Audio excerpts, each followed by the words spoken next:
What do we want to talk about? Okay, first of all, my name is Barry Joseph LeBlanc. I took care of my dad for 10 plus years. Made a lot of mistakes, and that's what I want to talk to you guys about. I don't want you to go through all the mistakes that I did on it. It's a tough journey, it really is. But the key to this whole thing is education. And the fact that you guys are all here today, kudos, you guys. I mean, this is what we need to learn. We need to learn right from the beginning.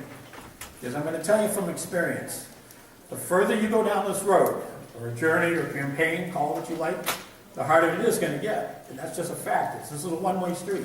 So you need to learn as much as you can right now. At the end of this, it gets to be a two-person journey. It takes two to do this whole campaign, to keep these people comfortable and safe and all that. You don't have time to look for the information that you can do right now. So be proactive. Do this as much as you can as you go through this on it. There's several different things we can do to help. All right? Routine, routine, routine. All right? Number one is dementia, I think. But let me back up for 1 second on this, because I really want to make it perfectly clear how important it is to get diagnosed as early as possible. And I know this is going to run, we all run into this. I don't want to go to the doctor, there's nothing wrong with me. We all hear this as we go through this on it. But the truth of the matter is, we need to find a way to get these people to the doctor, because the earlier you diagnose, and the more correctly you diagnose, is the thing on it. Maybe you can go around and turn around and go, maybe you need to go to the doctor to make sure it's not Alzheimer's disease, or some other type of dementia. The truth of the matter, it could be a deficiency in B12, it could be a thyroid problem, there's many other things that could be that it's not Alzheimer's, all right, or other types of dementia. There's 80 different diseases that causes dementia. All right? 135 things altogether. All right? So there's multiple things that could be happening to this person. I want you to understand the difference between Alzheimer's disease and dementia. All right? Alzheimer's disease is a disease. Okay? Parkinson's disease is a disease. These things will create symptoms of dementia. Dementia is not a disease.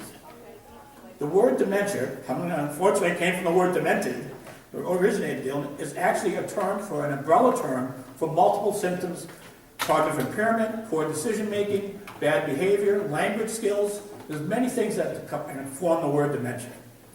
Dr. Burns from Boston University wrote an article saying, consider the word dementia like the word flu. All right? You go to the doctor and says you got the flu. All he's telling you is that you have flu-like symptoms. He's not telling you what virus is creating that. And it's the same thing with dementia. We need to get all the doctors, and everybody needs to understand that if you have symptoms of dementia, there is something in your body causing this. Okay? So if somebody actually says, I was diagnosed with dementia, truthfully, that's not even a correct statement. I was diagnosed with dementia-like symptoms would be more accurate on the deal. So we got to understand that. And the fact that we think that this is a senior citizen problem, we have to take that and throw it away. I can't tell you how many people I know in their 50s, or even lower, that are getting diagnosed with early onset Alzheimer's. And the early onset, they call it early onset if you're diagnosed before the age of 65. Yeah. But I'm telling you, in the 50s, it's left and right. But the problem is, it might not be Alzheimer's. Do we know what Lewy body dementia is? Raise your hand if you know. Yeah, very few people do. We just trained, I've been doing a lot of hospital training and stuff going on. One hospital over in Brooksville, we trained 200 employees. One person raised their hand out of 200 people when I asked them that. With Lewy bodies, the hallucinations are very severe. And usually when you have Parkinson's disease dementia, PDD, Parkinson's disease dementia, it's usually all the dementia is of the Lewy body type. So the difference between the Alzheimer's and the Lewy bodies, hallucinations might start like year 2. With Alzheimer's, hallucinations are way far in the back. And I'm going to tell you as a caregiver, the hallucinations can break you. They're very difficult to go through on it. But to that person, those hallucinations are as real as the ground we're standing on. Okay? With my dad, I went through a 30-day period. Every morning he woke up, he thought he was on a train. No reason why, where it was. You weren't going to convince him. One day I said, Dad, we're in the house. Put his hands on the kitchen table and he goes, I can feel the train moving now. Now he's screaming at me. If you don't let me know the next stop, I'm going to have your job. You will be fired. I'm like, oh man, that was a mistake. No reason why and where it's coming from. As real to them as it is on it. So we've got to address the medications. If you know anything or want to learn about Lewy bodies, on my table over here, there's one flyer that addresses the medications for Lewy bodies and the hallucinations. Because this is one of the problems with this. The medication you give somebody with Alzheimer's hallucinating is going to backfire with the Lewy bodies and make things twice as worse. They can't take the same meds. And this is, we're going back to the whole thing where I started. This is why you need to be diagnosed correctly and as early as possible. Different dementias, different medications, different treatments. So it's very important. And if you're not feeling you're getting it from your doctor, make sure you go to your neurologist, whoever. We have to be diagnosed correctly on it. The memory care centers, they got a table set up in the back. They're doing great things on being diagnosed correctly on it. We need more of this. And I'm seeing a lot better. We're seeing some improvements, but we got a ways to go. So as far as the caregiving goes, routine, routine, routine. All right? Very important. Keep them in their routine. I used to set up my kitchen table the same, knife, set fork, everything set up in the same pattern. If my dad was having a bowl of soup, I kept the knife still right there. Keep things in patterns. Right? And his pills. I get a little blue bowl I use every morning for his pills. And every evening, if I tried to hand him his pills or put him in a different plate, he's like, "Are you trying to poison me?" And he's getting to this point with the same pills he took earlier that day. But so keep things in pattern. When you have only a short-term memory, or no short-term memory, patterns are going to be very good. They start asking, what time is it? What time is it? What time is it? Bottom line is the short-term memory's gone, the biological clock is disintegrating. This is what's happening to them. They're not trying to be annoying or that, it's just part of the disease as we go through this on. So the other thing, keeping a routine is very good, but we need to watch their anxiety levels. Okay? And I'm talking, it's going to happen to anybody that has dementia. The anxiety levels are going to be up and down like this on it. I like to analyze it like this. Say you go into a shop and you're in a mall. Christmas time, what, it doesn't matter. 2 hours you're in this mall shopping. You walk out, the parking lot's completely full, and you can't find your car. This wave of panic comes over you. It's happened to all of us. Right? When we find the car, the vehicle, the wave of panic goes away. That person with dementia, this is their life. Who, what, when, where, the 5 W's all day long. Who, what, when, and where, every minute of the day almost. So of course our anxiety levels are going to go up. We need to address this. All right? When I started to take care of my dad, I'm like, I don't believe in medications. I'm not going to over-medicate this man. I was wrong. There is medications for certain behaviors that's going to help them keep their cognitive abilities together and everything on it. So we got to address this. The other thing we got to watch out for is depression. There is nobody diagnosed with Alzheimer's or other dementia-related disease that does not go through bouts of depression. All right? But here's the thing. Depression alone can cause dementia. So now you get the dementia coming out of the depression, you get the dementia coming out of the disease, and you're stacking the two on top of each other, and you wonder why they're a complete mess. Well, we can't control the dementia from the disease, but the depression we can talk about, we can handle it. We need to address their doctors on this. If you see them this summer, they're crying, there's all this stuff going on, we don't leave them like this. I have people tell me all the time, well, he has an appointment in November. I'm like, no. We make the call right now, today, and we get this addressed. We don't leave them in 3 months of depression. Why would you do that? So we've got to control this. If there's certain things that are at our fingertips that we can control, we need to reach out and do that with them. And the anxiety and depression, the routine will come into play and help that. But there is times and places where you're going to have to address it a little differently. We've got to have a good communication with the physician. Do not be afraid to call. Oh, you get an appointment next month. I don't want to hear that. Address it today on it. It's only going to be, what's better for them is going to be better for you. I know how rough this journey is. I've been there. I started this 17 years ago. As we go through this on it. So these are the things we've got to pay attention to as we go through on it. Who here goes to a support group? Raise your hands again. Okay. For you newbies getting into this, these people are doing the right things. Raise your hand. You guys are here today. You're looking for information.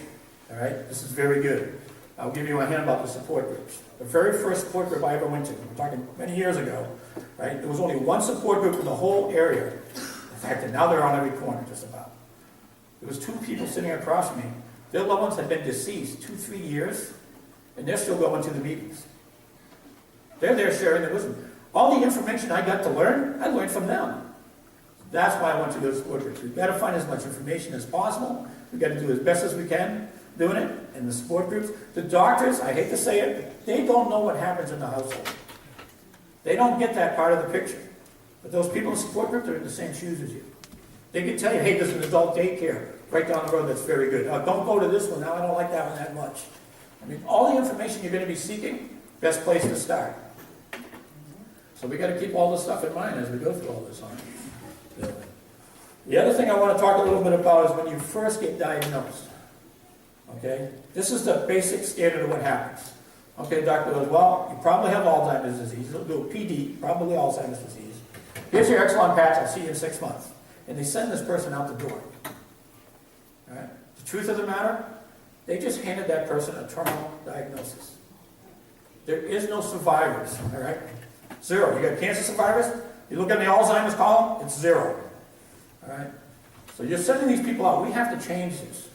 Let me go through this on it. What are these people doing? They're going home. I've talked to grown men.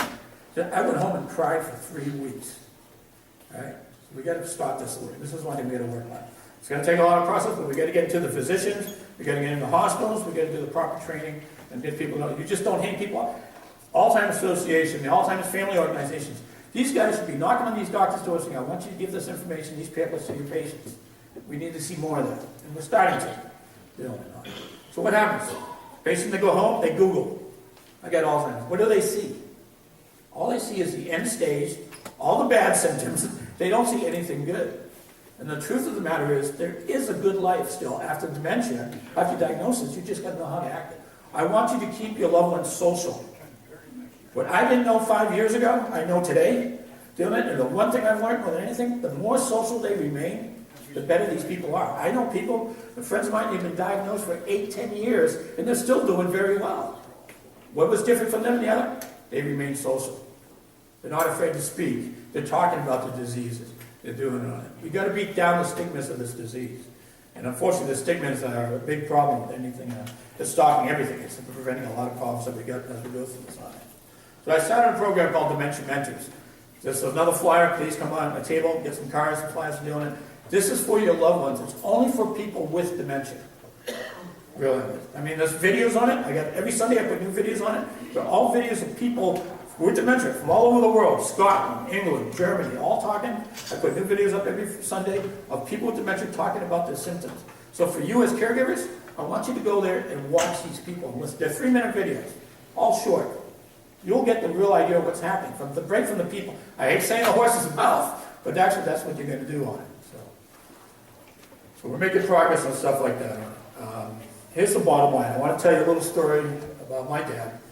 One morning, 1:30 in the morning, and he wanted out of the house. All right? Adamant about it. He's in his underwear. He's in his boxers. He wanted out the front door. All right? So I go, I'm literally stalking, blocking the door, stopping him, going, no, Dad, you can't go out like this. I put my hand on his shoulder. I'm like, holy smokes, this man had 104 fever. All right? I was like, okay, I got to take this man to the emergency room. Yeah? Get in the hospital. I get to the hospital. I'm telling you, I want you to understand, my dad's going through the later stages of Alzheimer's here. A lot of confusion. The doctor's like, oh yeah, we get it. Emergency room, we get it. They're checking my dad for his lucidity. And he goes, you know how old you are? My dad's like this. He ain't saying anything. You got to remember, this man had Alzheimer's, and he had 104 fever. How confused do you think he really was at this point? He was at his worst of his worst. He goes, do you know where you were born? I wasn't saying anything. Do you know where the president is? Who the president is? You wouldn't say a word. Looking at me, going back. Doctor goes out, closes the curtain. My dad's like, this guy's a doctor? He doesn't even know who the president is? Here's the point. He didn't even understand why they were asking him questions. The bad point is, if he was answering it, they would write down anything this man says. Right? So they say, okay, where were you born? The guy goes, Houston. Never been to Houston in his life. All right? We can live with that. And you say, are you allergic to any medications? When's the last time you had surgery? How many kidneys do you have? And they're writing down anything they say. We got a major problem here. All right? I got a woman on the East Coast. She brings her husband in the hospital. Now, they're not there for Alzheimer's or dementia. Something else is bringing them into that hospital. Like I said, you get in the hospital, you just took them out of their routine, you get beeping equipment, you get strange noises, new faces. They're at their worst element ever over there. So she goes home, she gets a chance to shower, change, gets back to the hospital. Her husband's not in the bed. He goes, where's my husband? He goes, oh, he's in surgery. They let this man sign himself into surgery. He's an adult, but he's an adult with dementia. And one of the symptoms of dementia is poor decision making. Right? So we got to understand that. And it's difficult to get somebody to the hospital to understand this. So the next morning she goes back and she goes, the husband's like, you've got to get me out of here. They're killing me in here. And she goes, what's the matter? He goes, I hurt. She goes to the nurse's station. She goes, you got to give my husband something more for pain. He goes, well, we haven't given him anything. He refused all medical, all pain meds.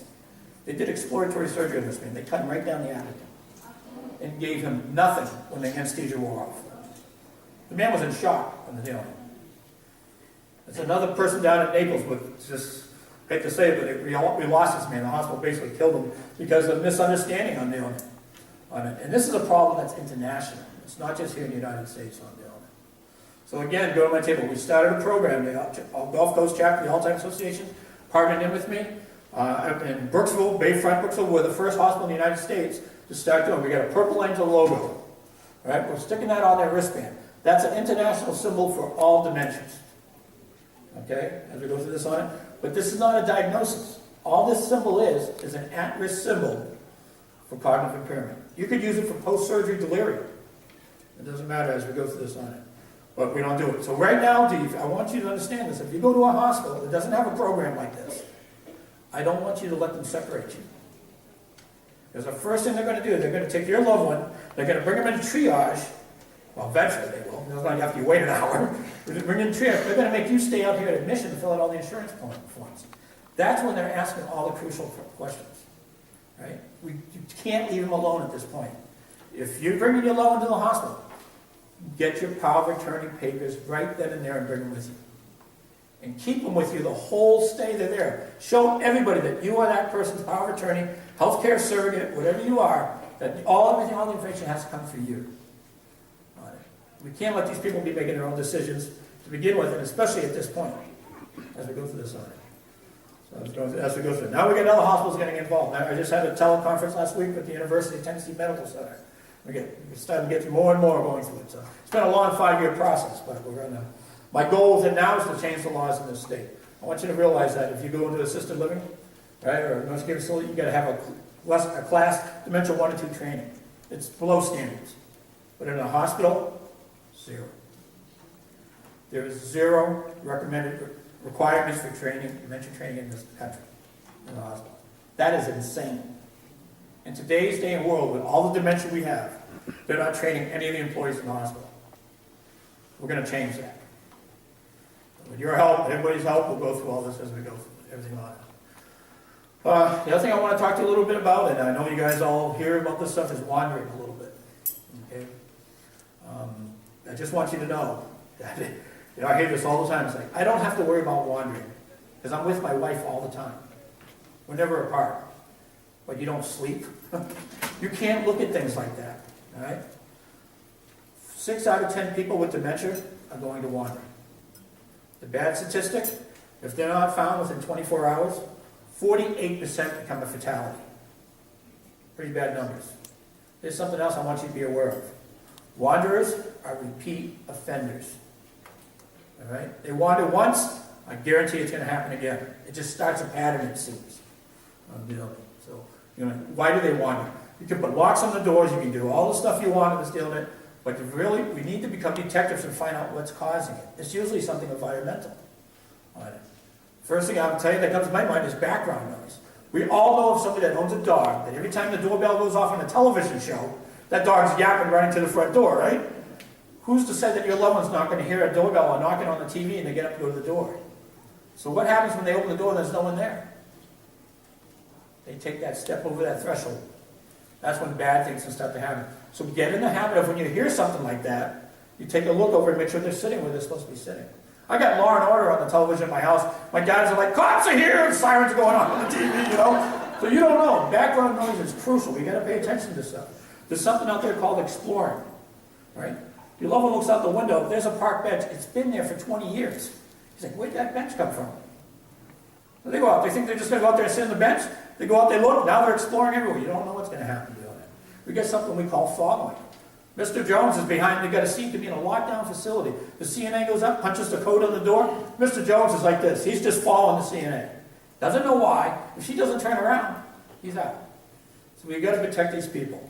Talk to John over been back there. They got a safe return program, like some different type of programs over there on it. Some of the programs are expensive for the GPSs. I'm really disappointed on the fees on this, but at least get like a safe return bracelet or something like that on it. You got to think of this stuff now. And some of the bracelets, I actually got one for the loved one and one for the caregiver. And I get your loved one's going, why do I got to wear that? Well, I'm wearing one too. Something that makes things easier on that deal. But we got to make sure these people stay safe. You know. The other thing we really want to talk about is the caregiving itself. All right, you got to take care of yourself on this. I'm going to tell you, bottom line is when my dad died, all right, he's been gone about almost 6 years now. I kept saying before, I'm going to take a long trip, go see old friends. I got all these plans I'm going to do after he was gone.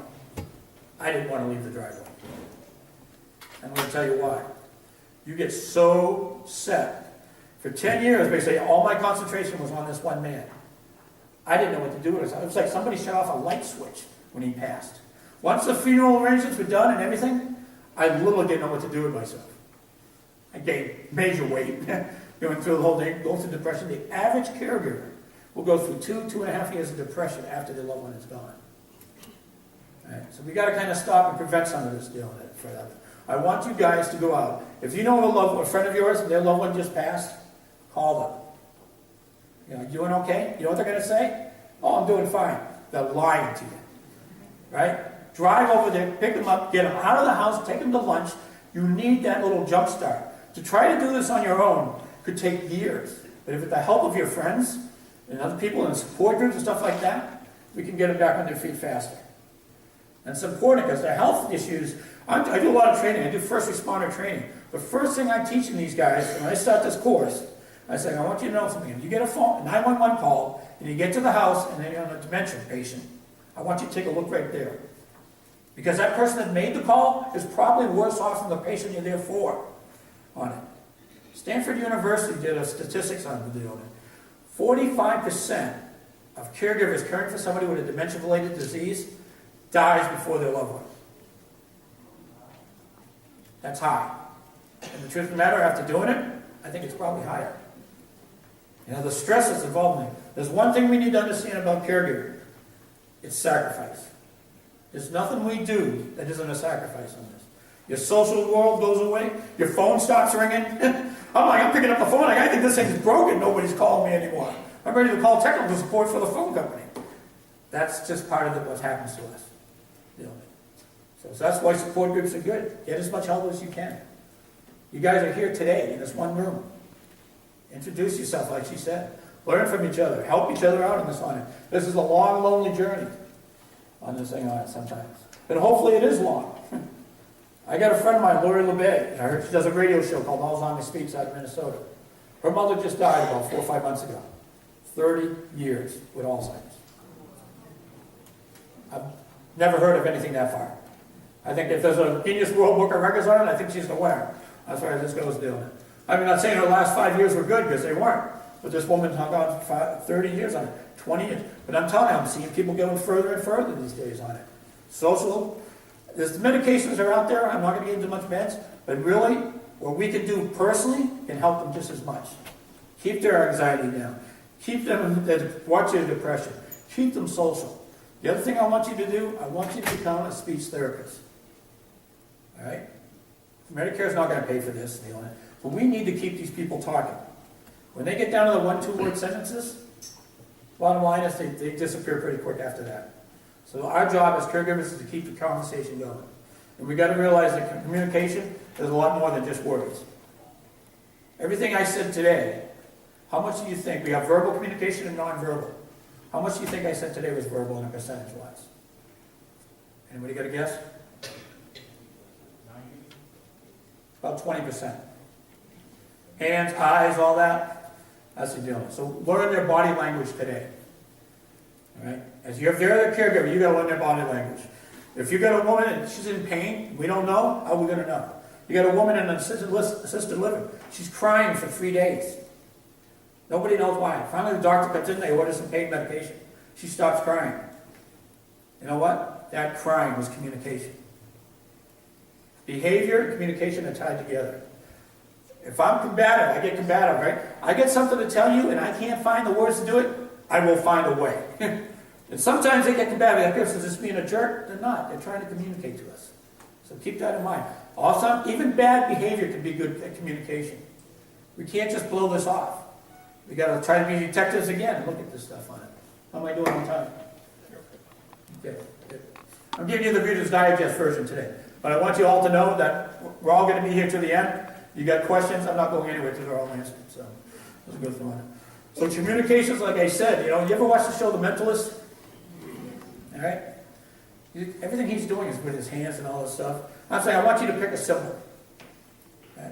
A geometric symbol like this. I'm doing this, the guy goes, triangle! Well, I just did this in front of your eyes and you don't even notice about it. So we got to learn the symptoms of the people on it. As a caregiver, you're going to know this on it. You learn and learn. I will say that one day I woke up, my dad's sitting at the kitchen table, and I'm looking at him, I go, my goodness, I know this man better than himself. He didn't know where he was born. He didn't know his family anymore. He didn't know what was going on. I had all that information. So you guys have a very important role in this. We talked about putting him in the hospital. Where are they going to get this information from? They're going to get it from you. And stomp your foot up and down and scream until they come to you for all that assistance and information. Don't let them go and take this person. My dad's in the hospital. I just told the nurse, go, listen, I just want you to know I'm going to get 10 minutes of fresh air. He says, all I said, oh, I know. I go downstairs, I come back up. This nurse is standing over him with a clipboard, drilling him for his prescription history.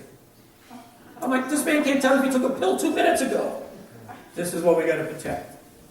We are protectors. As we go through this on. We got to keep these people safe as we go through on it. All good stuff on this on it. So that's basically what I want to talk about on it. Come to the table, pick up some information over there.